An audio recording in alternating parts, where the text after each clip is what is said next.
Eucalyptus saplings variety EC cross ED after 52 days tested at Manorabad nursery in the mist chambers. Here is the result. The saplings which were kept in vermiculite, they are small in growth, about 15-16 centimeter height they could reach, whereas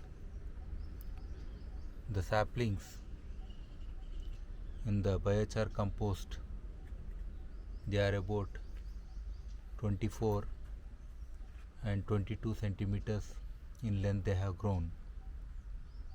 So this is the result of biochar compost.